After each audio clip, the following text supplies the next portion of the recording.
Perspective. This time on Bill Whittle Now. I'm Scott Ott with Bill Whittle. And Bill, this topic occurred to me actually last night as I was watching one of the most delightful things that I think I've seen in a long time. And that is the docking of the Dragon crew resilience capsule with 4 NASA astronauts, actually 3 NASA astronauts and 1 Japanese astronaut, docking with the International Space Station. And then this morning I was able to watch the clips of the hatch being opened and them coming in and welcoming each other. And I'm telling you that spaceship circling the Earth at 17,500 miles per hour at 262 statute miles above the state of Idaho, it left me in a state of reverie, of bliss. And I wondered why. And it's not just the technology, Bill. Frankly, it's the brake. It's the breather. It's the getting away from what has been just the incessant barrage of news about the election and then the outcome of the election and whether there's an outcome of an election. And Bill, it just made me wonder how, in the midst of all this, one might gain a sense of perspective that keeps one from being, for want of a better term, angry all the time. Oh, certainly don't have to be angry all the time in an age like this. You can be depressed all the time. I knew you'd be helpful. Well, let me tell you why I'm not overjoyed about this. I saw the footage as well. The Dragon capsule, as we've said many times before, looks like a 21st century space vehicle. There's just so much open space in there. It almost makes you wonder why they had to put all that other stuff in the other capsules. But it's a superb machine. And I too was very happy to see the first real operational mission. I was happy to see the astronauts get out, and I'm utterly convinced that even though it looked a little bit like the Rainbow Coalition, it looked like the Rainbow Coalition of the very best people on the planet, and that's the kind of Rainbow Coalition I'm in favor of. So all of that was great. The reason that I'm not overflowing with joy on this is, again, going to be dependent on the election, and I hate to bring this into it, but since you asked, the NASA administrator has basically said he's going to resign if Joe Biden is in fact inaugurated president. That's Jim Bridenstine. Pardon me? Jim Bridenstine, President Trump's appointee. Yeah. Yes, that's right. And I am not on the inside of these conversations, but I do have access to certain limited channels that allow me to watch some of these sort of, I don't want to say secret, certainly not secret, but internal transactions going on. And this NASA administrator was the first one ever to, and maybe the last one ever, to understand the power of private enterprise and the power of what SpaceX has done and continues to do. It bears mentioning that just a day or two ago, the European Space Agency brought its Ariane rocket back, and it didn't make orbit. It had a failure 8 minutes into the flight, and they issued profound apologies to their 2 clients. And Glenn Reynolds over at Instapundit wrote, "You should have used SpaceX," and I agree. But you can't really get the politics out of this. First and foremost is the fact that Elon Musk has moved Tesla out of California to Texas, and while SpaceX still remains based at Hawthorne Airport, which, by the way, if you ever fly into LAX Airport, if you're coming in south and you're on the left side of the wing of the airplane, just look down before you land, and there's Hawthorne Airport. It's right next to LAX. I have no doubt that he will move SpaceX out of California as well. And the main problem, Scott, is twofold. One of them is that the office of the vice president, which was invented by Barack Obama and resurrected by Joe Biden, has basically already declared that they're going to basically cut space exploration in favor of combating climate change. You mean the office of the president-elect? That's what did I say? Of vice president. I'm sorry. Yes, the office of the president-elect, Joseph R. Biden, Inc. And they've already said that they're going to de-emphasize space exploration in favor of things like the Green New Deal and climate change and so on. There are other arguments to make about this, but to be honest with you, since we record this just before we record our right angles, this was going to be my right angle topic coming up.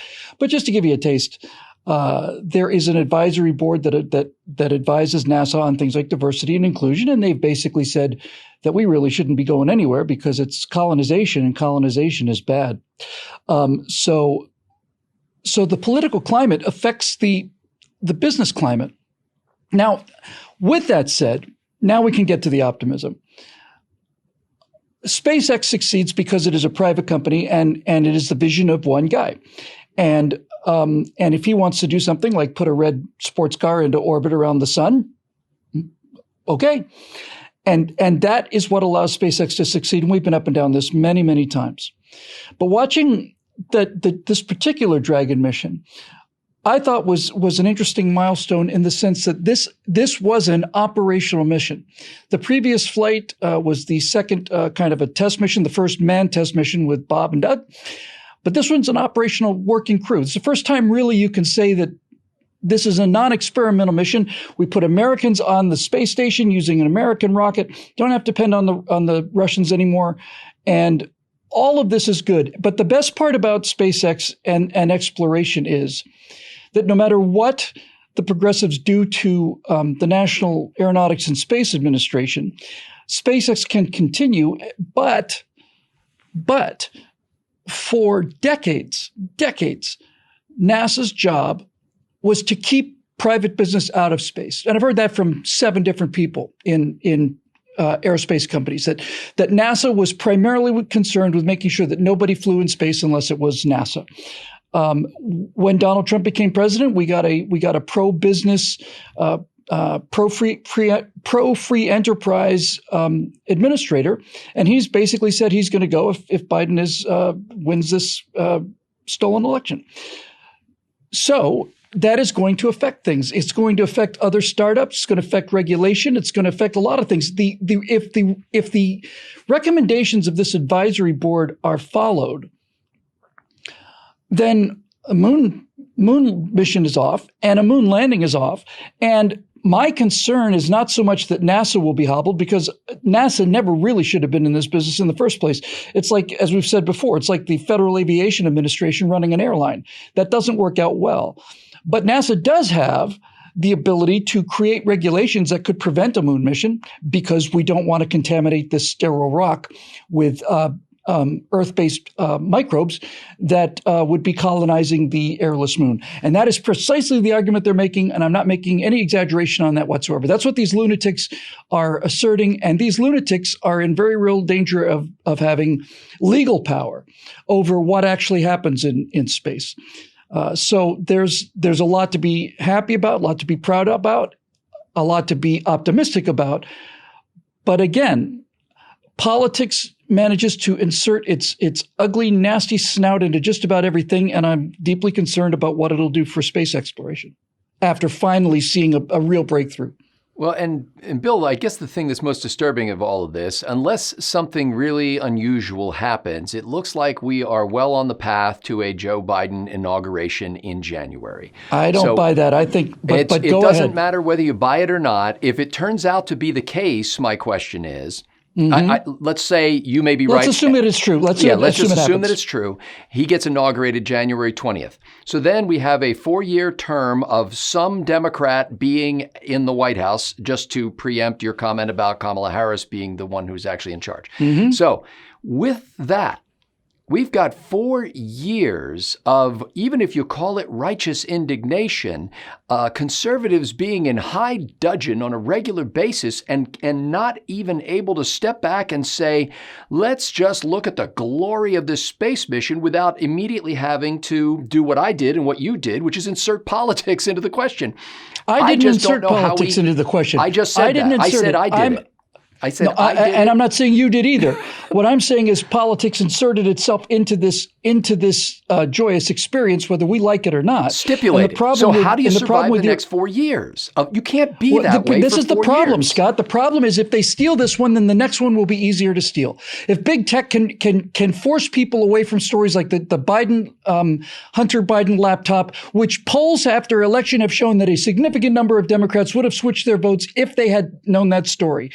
if this isn't stopped, it is going to get easier for them in the future, not more difficult. And when you say 4 years of conservatives in high dudgeon, no, it's not going to be 4 years of conservatives. It's going to be 4 years of individuals who believe they're alone because their ability to communicate with other conservatives is being closely tightened off and will be endlessly increased once it becomes clear to these reptiles that there's not going to be any consequences for what they're doing, that they can censor, block, do whatever they want to, knowing full well that this benefits the party in power, and the Department of Justice won't do anything about it either. So I'm not sanguine about the prospects of this being just another 4 years and we'll get them in 4 years. If they can commit this kind of fraud on this level now, they will be stronger in 4 years. They won't be weaker. And this is why this is so important. And this is why even things that seem to be independent, like SpaceX, privately owned company, can be grounded for political reasons by the federal government. If the federal government decides to say, well, you know what, we just don't like SpaceX flying, they can stop them from launching in Florida. They can stop them, period. And that would mean moving the entire company out of the country. And that should scare the living daylights out of anybody who's already pretty much scared. But if you're a space enthusiast and you don't have any particular interest in politics, you need to understand that the advances made by SpaceX have been technological advances, but the advances that they've made in the last 4 years in terms of actually flying missions have been largely political. And when I say political, I mean it's been the result of a space agency and federal government that encourages this kind of thing. If they decide, I'm not saying they are going to, but I'm saying the signs are not promising. If they decide to block SpaceX, if they decide to block launching, they can stop it. They can stop it. They can say that the space station is a waste of money and we shouldn't spend any more on it, and they can defund that too. So while I'm as impressed as you are from the technological feat of it, and I was over the moon when we were talking about this with the first mission 6 or 7 months ago, we are in a situation now where we have to realize that any kind of advances, any kind of technological advances are anathema to the people who claim to have won this last election. And they have already said openly and repeatedly that their entire focus will be on things like destroying energy sources, getting everybody onto the Green New Deal. NASA's going to become a monitor for climate change. And to them, things like manned space exploration is not only anathema, it's bad publicity for them. It shows people what can be done if they act without the government. And that's not going to be something that they're going to particularly want to trumpet. So I would love to be optimistic. I watched the docking myself, and my entire feeling during that docking was, this is beautiful and great. I wonder if they will allow it to continue. And I think that that's the difference between different kinds of people who have different perspectives. When I watched it, all I thought was, this is magnificent and great. I didn't add the extra sentence, and it didn't occur to me until, in fact, I didn't even think you were going to talk about that when I brought up this topic. That's not my purpose. Let me tell you why it occurred to me and didn't occur to you. It occurred to me because I have been included on a number of emails, relatively select number of emails regarding the Trump administration's attitude towards space exploration and their attitude towards the commercialization of space. And Mike Pence absolutely understands it, absolutely gets it, and Mike Pence serves at the pleasure of the president. And I have seen with my own eyes and ears how much easier things have gotten for private space companies to do what they wanted to do in the first place. And I remember the days of the 90s and the early 2000s when NASA was determined to make sure nobody could fly in space. They were routinely denying licenses, permission, all of this stuff. And since I am privy to that information, and since I understand how much of space exploration is not limited by technology, but limited by bureaucracy, limited by regulations, limited by unreasonable government intrusions, and all of this stuff, I can't look at this in the same way anymore without having deep concerns that no matter how inventive and innovative we are, that the federal government will do what California did to Elon Musk, which is basically make it impossible for him to run his business. They made it impossible for him to run his business in California with Tesla, so he moved to Texas. Hopefully that'll hold. But they can do the same thing on the federal level. And this is the problem. This is not just a lost election, and not just, in my opinion, a stolen election. This is when the entire apparatus, the deep state, the information giants, all of it went all the way out. And everybody seems to be nodding their head and going along with it. So we'll see what happens. But the point is, it's not just a question of, gee, I really wanted Donald Trump to be president. I did want Donald Trump to be reelected, but I also kind of wanted to go to the moon and Mars too. Those are other things I wanted to do. And when I hear the actual wording coming from these actual committees, which I'll talk about on Right Angle today, it is terrifying. It makes your blood run cold. This idea that not only can we not go to sterile rocks, they not only do not want manned missions to sterile rocks like the moon, forget about Mars, but they don't want them to go to the moon either because, and this is a direct quote, because we don't want to affect what might happen in the future in terms of evolution. So if we decide to go to Mars, we find out Mars is sterile, they're going to not want us to go to Mars because filthy human microbes would be then on Mars, and that might prohibit Martian microbes from someday evolving at some point millions or billions of years into the future. And this is exactly what they're saying. And they are being listened to by this imposter regime that is claiming to be inaugurated on January 20th. Yeah, it seems to me at times like these, a man could use a friend, a woman could use a friend, and you can find a friend if you become a member at BillWhittle.com. There is a growing group of people there who have developed relationships, many of which will probably outlive, the time that we have permission to make videos on the internet. But you will find people there who will become lifelong friends. We will always be making videos on the internet. If I have to move to Antarctica, we are going to sneaker net them to your house on a floppy disk. I am going to use that new, the Starlink system that Elon put up there, and I will broadcast from the icy plains of Antarctica if that's what it takes. We are never giving this up. Have you already bought your Anwar drilling lease up there? You can get that. No, I said Antarctica. Oh, Antarctica. I thought you said Alaska. I'm sorry. No, Antarctica. Okay. I'm just going to pitch tent, dig a little igloo, set up my little radio receiver so that I can talk to those new Starlink satellites with their high bandwidth, and I'll broadcast from there if we have to. And thus answering the question, where does your membership money go? We are grateful to the members at BillWhittle.com for those contributions, and we shall continue. We shall soldier on because of their efforts. If you're not yet a member, go to BillWhittle.com and click that big green Become a Member button. For Bill Whittle, I'm Scott Ott. Thanks for watching.